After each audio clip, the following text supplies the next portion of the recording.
dans un rôle scandaleux de gardiennage, de protection des édifices religieux, etc. Mais l'état-major de l'armée sait qu'un jour viendra où il devra reconquérir ces terres devenues étrangères sur notre propre sol. Le plan est déjà dans les cartons. Il a pour nom Opération Ronce. Il a été mis au point avec l'aide des spécialistes de l'armée israélienne. Quelles sont vos sources? Quelqu'un très proche de l'état-major. Vous prétendez que l'armée française est prête à faire Oui. quoi Un nettoyage. À faire du nettoyage? Oui. C'est la bataille d'Alger qui recommencera. C'est exact. Civil. Oui, nous sommes. Excusez-moi, sans mentionner vos sources, vous vous rendez compte? Attendez, c'est pas vous, journaliste, qui allez me demander à moi, journaliste, de citer mes sources. Je vous dis, je le tiens. Je le fais remarquer, c'est tout. C'est mon rôle. Je vous tiens de sources sûres, de gens très proches de l'état-major. Je n'ai pas donné ce nom Ronce en vain.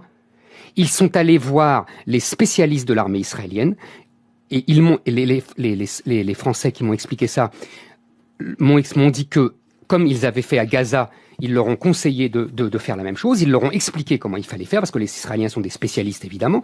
Et donc, le plan français est prêt.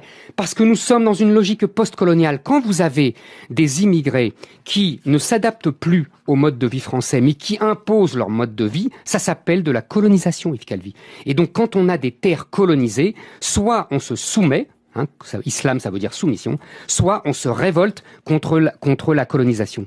La polémique ne fait que commencer. Il était normal que nous en parlions aujourd'hui avec la sortie de ce livre, Un quinquennat pour rien, qui paraît chez Albin Michel. Merci Éric Zemmour de défendre votre livre, et je dirais même votre brûlot sur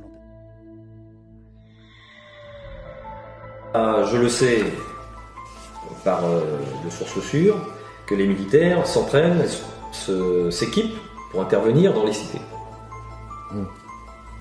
Quand ça va exploser? On ne sait pas quand, mais ça va exploser, c'est sûr. Est-ce que ça va être une sorte de mini-guerre civile cantonnée dans certains quartiers? Très probablement. Très probablement. Mais il y a un moment où il va y avoir un acteur politique qui va dire on y va, et on va y aller. Donc il faut s'équiper et s'entraîner. Vous avez des modes opératoires que je tairai ici. Nous, on travaille énormément, les CRS, ils travaillent, je ne travaille plus maintenant, mais ils travaillent sur des techniques pour des tueries de masse, notamment. Comment on réagit aux tueries de masse, comment on intervient sur une tuerie de masse. Les CRS s'entraînent.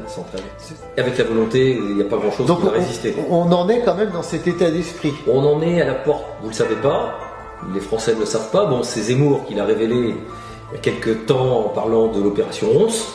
Il s'est un peu tapé sur les doigts d'ailleurs, si j'ai bien compris, sur l'opération Ronce, qui est une opération de préparation